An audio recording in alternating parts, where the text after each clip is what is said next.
Berlatar di zaman dinasti Tang, cerita diawali dengan memperlihatkan sekelompok bandit sedang mengadakan pesta setelah mereka berhasil menculik seorang anak bangsawan sekaligus barang yang diketahui merupakan piket untuk mengikuti sebuah permainan kematian.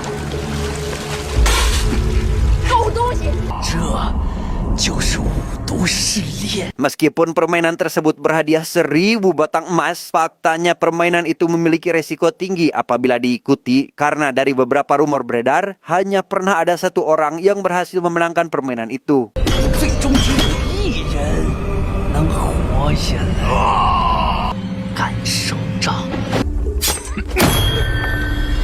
Di tengah perbincangan, seorang pria misterius bernama Peng Sun datang untuk membeli sebuah amer, membuat si bos bandit sedikit jengkel dan menyuruhnya agar segera pulang. Tapi apa yang terjadi?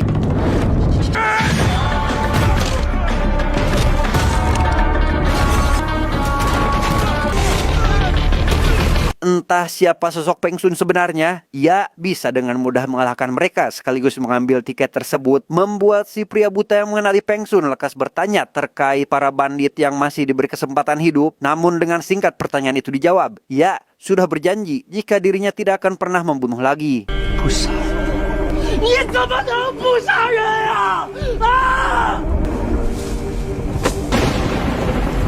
Di tempat lain, seorang wanita bernama Yuli tengah berada di perjalanan untuk mengikuti permainan kematian karena memiliki tiket permainan itu. Yang sesampainya di lokasi tujuan, sudah ada puluhan petarung dari berbagai penjuru, termasuk para tahanan penjara, yang juga diikut sertakan dalam permainan tersebut.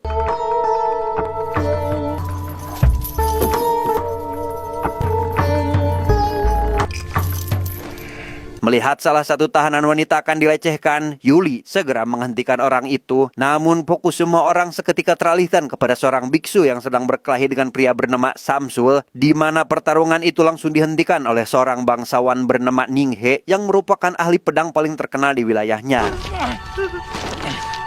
Huashan, Ninghe. Amitofo. 久仰久仰。一定要留神。 Setelah rantai besi seorang tahanan berbadan besar dilepas, ia yang emosi melihat teman wanitanya dilecehkan pun lantas memberikan perhitungan sehingga membuat tawanan wanita itu leluasa untuk menghadapi para penjaga.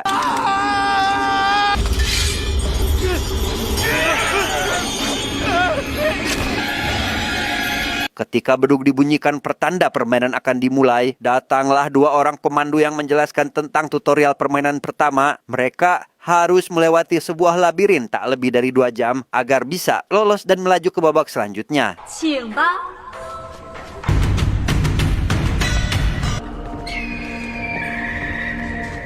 Di dalam beberapa ruangan, terdapat banyak emas yang tentu saja menyimpan berbagai macam jebakan. Namun hal itu berhasil disadari oleh Ninghe. Begitu juga si biksu, sehingga mereka memilih untuk tidak mengambilnya.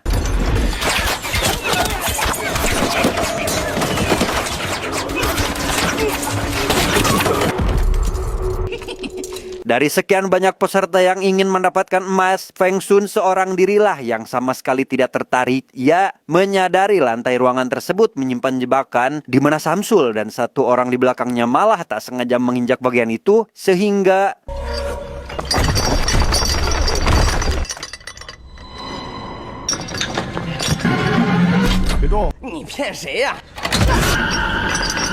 sempat akan dibiarkan begitu saja. Samsul yang tidak dapat berbuat banyak lantas meminta bantuan, membuat Peng Sun yang merasa kasihan langsung mengambil emas milik Yuli untuk mengganjal pijakan Samsul, berharap jebakan itu berhasil diatasi.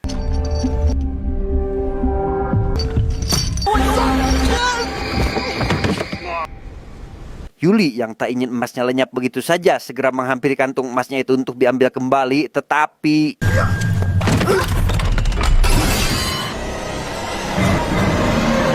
di ruangan lain, seorang jenderal bernama Li emosi akibat permainan nampak biasa saja. Namun salah satu bangsawan bernama Master Mo menjelaskan bahwa inti dari tahapan ini melambangkan keserakahan. Sehingga apabila seorang peserta tidak mampu mengontrol diri, maka tamatlah sudah riwayatnya. 五毒心才是试验的精髓。 长了见识。Di tengah pembicaraan mereka, seorang pria yang menggelar permainan tersebut bernama Tuan Ki juga datang ke sana. Ia menghampiri Master Mo setelah mendengar jika beliau ingin bertaruh tinggi terhadap peserta nomor 26 yang tiada lain adalah Peng Sun. 26号独饮1万两，这才是第一关啊！是不是太激进了？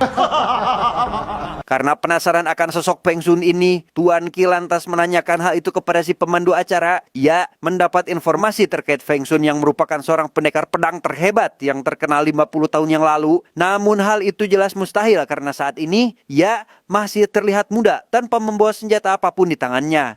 穆王可是对他下了重注，此事绝对不能儿戏，立即查出他的真正来历。明白。 Kembali pada permainan, seluruh peserta yang berhasil lolos kini dipersilahkan menaiki sebuah kapal untuk pergi menuju ke lokasi permainan selanjutnya. 这一关，这真没意思。 Di ruangan lain, seorang menteri yang menyaksikan permainan mengatakan bahwa inti dari tahapan ini adalah mengetes amarah sekaligus kesabaran mereka, di mana emas yang seharusnya dibuang untuk mengurangi bobot malah terus saja dipertahankan yang membuat mereka kesulitan. 秦大人是第一次看五毒试炼吧？在面城大人， Singkat cerita, Yuli yang rupanya masih menyimpan emas dari labirin tadi malah diketahui oleh dua orang bandit, membuat posisinya berada dalam bahaya sehingga Peng Sun yang menyadari hal itu segera menyuruh Yuli agar lebih baik menuruti keinginan mereka, tetapi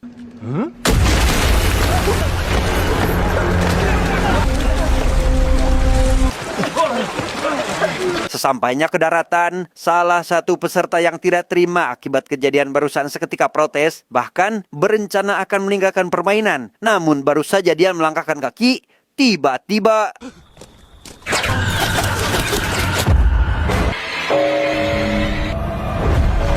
akibat kejadian itu, si pemandu kembali menjelaskan aturan penting yang tidak diperbolehkan meninggalkan permainan sebelum permainan itu dinyatakan selesai, karena jika mereka melanggar, maka nasib mereka akan sama seperti orang barusan.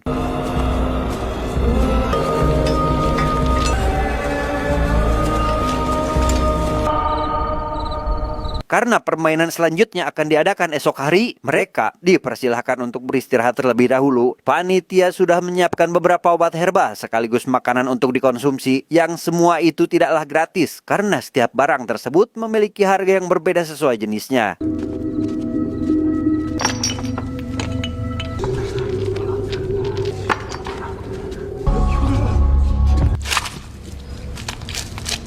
Melihat Peng Sun dan Samsul tidak memiliki emas untuk membeli apapun, Yuli yang merasa kasihan sekaligus memiliki hutang budi membagikan makanan miliknya. Namun Peng Sun kembali membagi dua makanan itu untuk diberikan kepada Samsul dan setengahnya lagi dikembalikan kepada Yuli.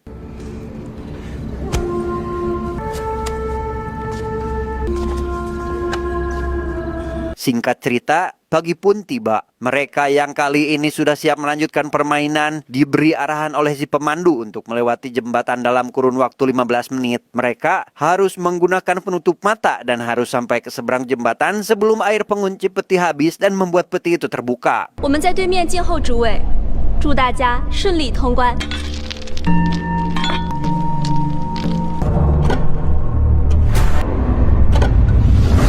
Tanpa membuang waktu, Ning He menjadi orang pertama yang berhasil lulus di babak itu. Ia menolak membuka penutup mata lebih awal karena ternyata memiliki niat terselubung, sehingga inilah yang terjadi.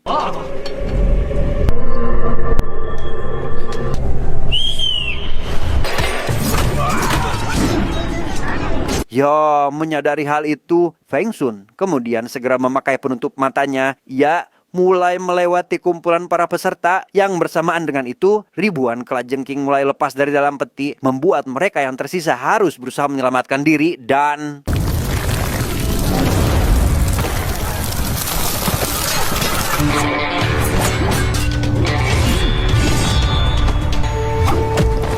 Malam harinya, Samsul yang mendapati luka sayatan kini dibantu Yuli yang bersedia menjahit lukanya. Samsul bercerita terkait alasannya mengikuti permainan ini. Ia hanya ingin mendapatkan emas sebagai mas kawin untuk meminang wanita pujaannya.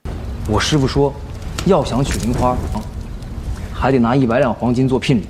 所以你要100两就够了。 Melihat senjata berupa jarum yang seolah sama dengan milik temannya pun lantas membuat Peng Sun menanyakan dari mana dia mendapatkan senjatanya. Yuli menjawab jika jarum tersebut merupakan warisan dari ayahnya yang sudah meninggal dunia.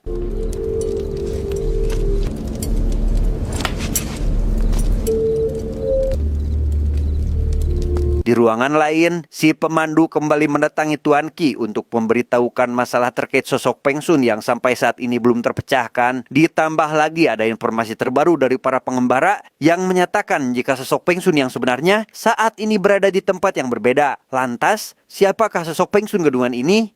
赶紧查相关的时间。此人的来意似乎不是为了伤我。 Singkat cerita, para peserta kini dibawa ke sebuah ruangan yang akan menjadi lokasi permainan selanjutnya. Mereka harus mencari jalan keluar sambil membawa sebuah lilin sebagai pertanda waktu yang mereka miliki. Dan jika lilin para peserta mati, maka gerbang jalan keluar satu-satunya akan tertutup yang membuat mereka akan terjebak di sana dan mati secara perlahan karena racun.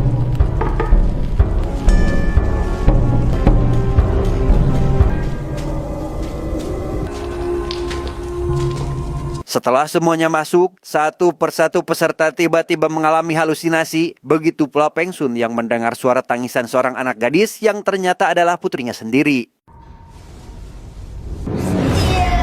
Yuli juga ikut berhalusinasi. Ia melihat sosok beruang yang mendekatinya, mengejar, dan hampir menangkapnya tanpa sadar jika beruang itu adalah Peng Sun yang ternyata sedang mengejar Yuli karena menganggap jika dia adalah putrinya.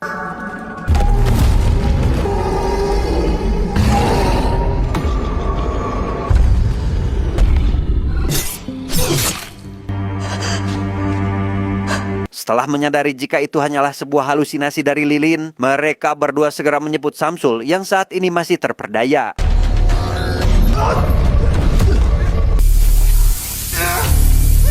Setelah keluar dari tahap itu, si pemandu menghampiri Peng Sun. Ia membongkar siapa nama asli Peng Sun yang sebenarnya, yang ternyata dia bernama Lin Yun, seorang pembunuh brutal yang terkenal sekitar beberapa tahun lalu. Yang setelah menyadari hal itu, mereka yakin jika Lin Yun memiliki niat terselubung dalam mengikuti permainan ini. 隐姓埋名参加我们这五毒试炼，要不要来我们房间？也可以和我们直说。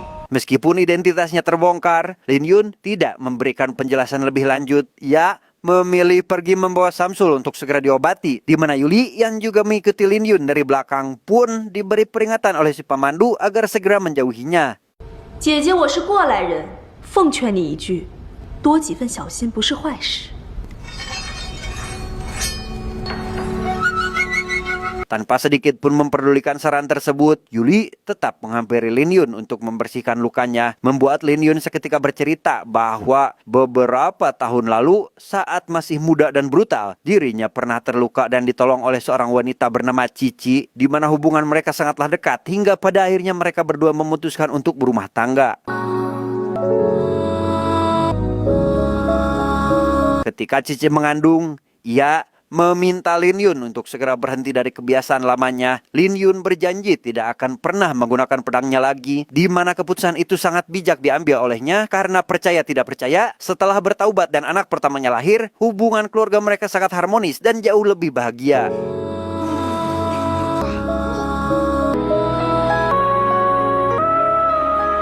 Pada suatu hari, anak gadis mereka dieksekusi oleh seseorang yang tidak dikenal. Lin Yun yang emosi memutuskan untuk mengeksekusi orang itu saat itu juga, di mana sang istri yang saat itu bersedih atas kematian anaknya malah dikecewakan oleh sang suami yang telah melanggar janjinya untuk tidak membunuh lagi.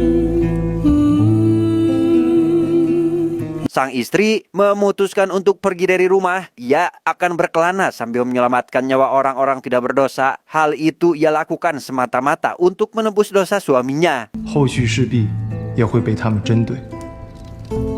Lin Yun mengaku jika dirinya sama sekali tidak menginginkan hadiah permainan ini karena kedatangannya ke sana adalah sebatas demi membalaskan kematian istrinya, sehingga Yuli yang mengetahui hal itu memutuskan untuk membantu. Begitu pula dengan Samsul yang baru saja kuniang dari pingsannya.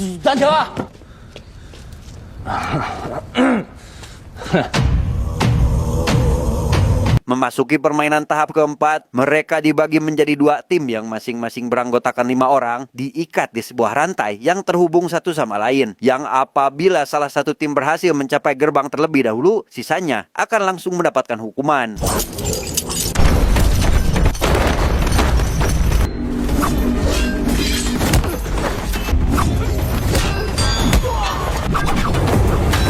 Tak berhenti di situ saja, sebuah labu berisi puluhan kelabang beracun mulai dilepaskan. Para peserta akan langsung mati meski hanya mendapat 1 gigitan saja.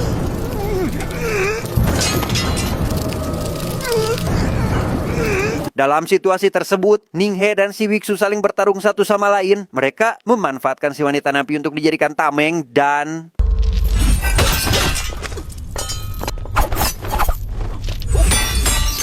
Ketika hampir kalah itulah, si biksu menggunakan jurus memohon dan mengemis. Ia langsung melancarkan serangannya kepada Lin Yun ketika dirinya sudah mendapatkan kesempatan.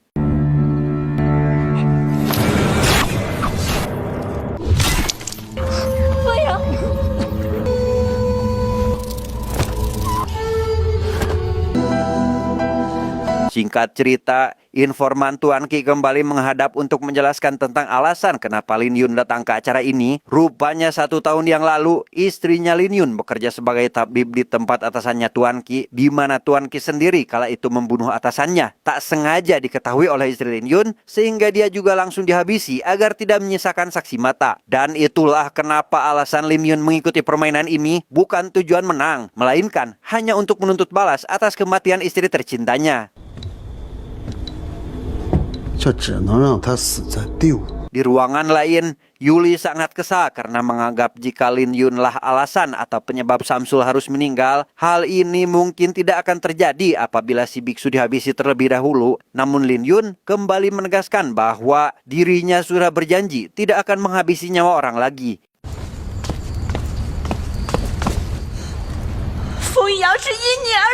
Keesokan harinya, mereka yang tersisa kini akan mengikuti tahap akhir, yaitu harus mengantarkan sebuah lonceng ke tempat yang disediakan. Lonceng itu seharga 300 koin emas dan masing-masing dari mereka hanya memiliki 1 lonceng, sehingga mereka harus saling berebut agar bisa mengeliminasi saingannya.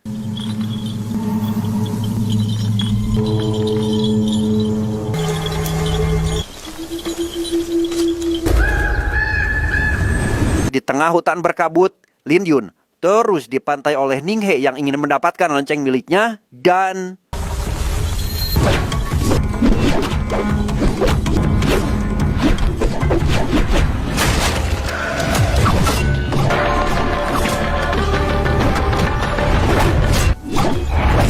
Di tengah pertarungan, Ninghe berkata bahwa untuk memenangkan permainan ini akan lebih mudah apabila memperalat atau lebih tepatnya memperburuk peserta lain. Ia sudah menyiapkan rencana untuk mengalahkan Lin Yun di tempat ini, tetapi bukan hanya berkhianat kepada Ninghe, Yuli juga menghabisi Lin Yun karena masih sakit hati akibat kejadian semalam, yang pada akhirnya hanya dialah peserta yang berhasil memenangkan permainannya.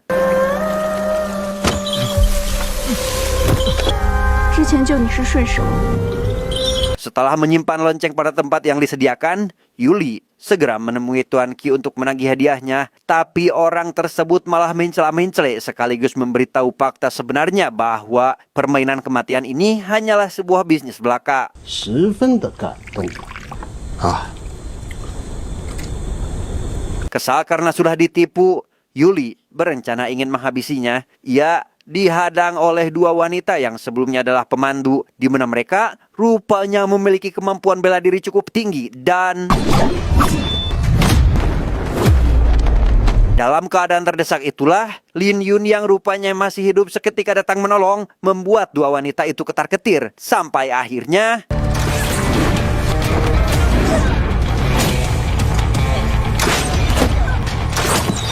Di sana, Lin Yun menjelaskan jika racun yang terdapat pada jarum milik Yuli sudah sengaja diatur agar dirinya meninggal sesaat, berbeda dengan teh yang diminum oleh Tuan Qi yang dicampur racun dalam dosis tinggi, sehingga beliau akan mengalami kelumpuhan seumur hidupnya. sempat memberikan alasan dan berjanji tidak akan menindas orang lagi, Lin Yun sama sekali tidak mempercayai hal itu. Ia meninggalkan Tuan Qi begitu saja dalam kondisi lemah dengan api yang sebentar lagi akan melahap ruangannya.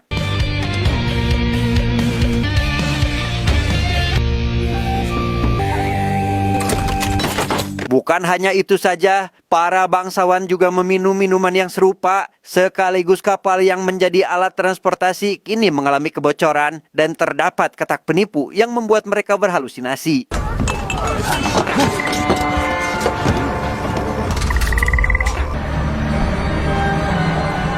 Setelah semuanya berakhir, Yuli yang sebelumnya kecewa karena tidak mendapatkan apapun dari permainan kembali dibuat tersenyum setelah mendapat sekantung emas dari Lin Yun. Mereka berencana mendatangi berbagai wilayah untuk membasmi semua hama, termasuk pemerintahan yang korup yang membuat masyarakat kecil menderita.